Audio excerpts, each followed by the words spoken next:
day. Rise and look around you,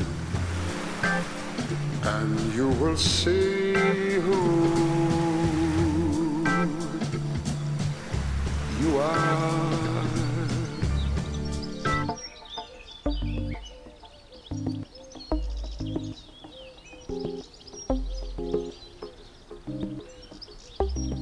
J'ai lâché un confort, mais je pense que ça valait le coup parce qu'on est quand même bien sur sa parcelle, sous son chêne.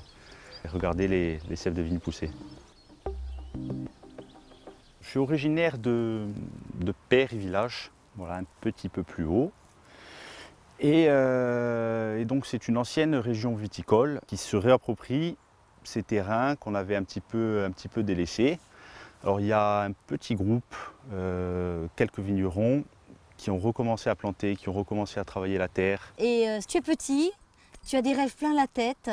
Et ces rêves sont constitués de quoi à ce moment-là? Alors à ce moment-là, c'est pas encore la vigne. Non. C'est pas encore la vigne, c'est bien sûr un attachement à ce lieu, à la Corse, à tout ce qu'on y fait, mais c'est pas encore, j'ai pas encore cette idée de planter de la vigne. Par contre, j'ai cette idée de produire. De produire quelque chose de beau, quelque chose de noble. Et là, je me dirige d'abord vers le commerce. Pour moi, ça avait peut-être une forme de liberté. Et c'est là où je découvre le vin, puisque je travaille dans une célèbre cave à Ajaccio. Et là, je découvre un produit qui me sidère tout de suite. C'est la noblesse du produit, l'aspect symbolique du vin.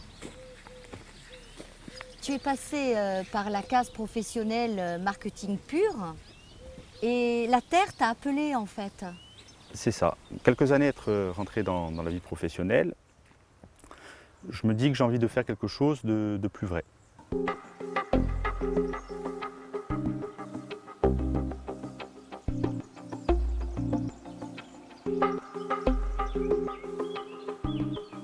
On est là maintenant sur ta deuxième parcelle, une parcelle qui te tient particulièrement à cœur puisque c'est une parcelle familiale que tu as pu occuper. Tu aurais pu construire une maison, eh bien non, tu as planté de la vigne.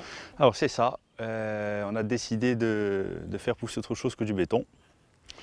Donc c'est une parcelle de blanc cette fois, où il y a plusieurs cépages et tous plantés dans la même parcelle.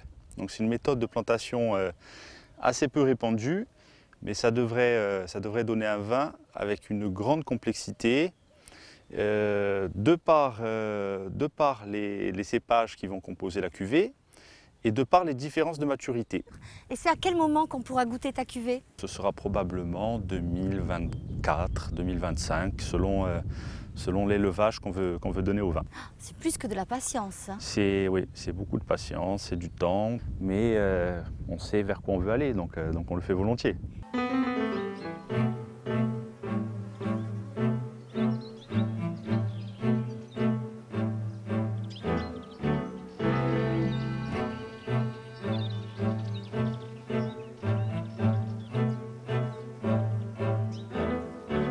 Le gros du travail aujourd'hui, c'est de comprendre comment ça fonctionne. C'est-à-dire comment marche la vigne, comment elle se comporte sur ce terrain, comment elle va se comporter sur cette parcelle en particulier, quels sont les atouts, les arbres, la microfaune, la microflore. Donc ça, c'est 90% du travail. Ensuite, les 10% restants, c'est désherber, c'est piocher, c'est se retrousser les manches et transpirer. Mais aujourd'hui, avec les savoirs qu'on a et le terroir tel qu'il est, on n'a pas le droit de se planter.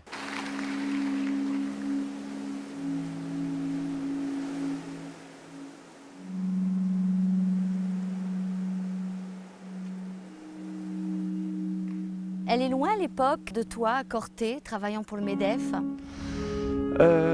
Elle est loin, mais en même temps, elle fait toujours partie de moi. Et sans cette période où j'ai rencontré des gens, où j'ai essayé pas mal de choses, je ne serais peut-être pas dans ce champ en train de planter des vignes.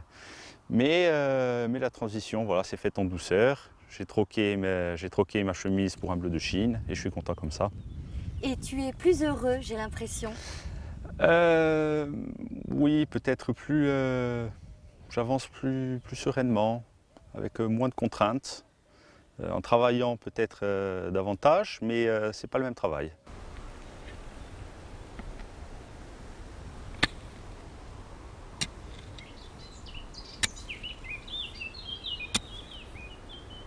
Dans 10 ans, j'aurai mes quelques bouteilles de vin. Je pense que je serai au même endroit. Après, je suis peut-être moins ancré que la vigne à ce niveau-là. Je pense qu'on est de passage et on se doit donc de respecter la terre telle qu'on l'a trouvée et de s'imaginer que plus tard, ce seront d'autres qui la travailleront, qui la cultiveront ou qui en feront autre chose.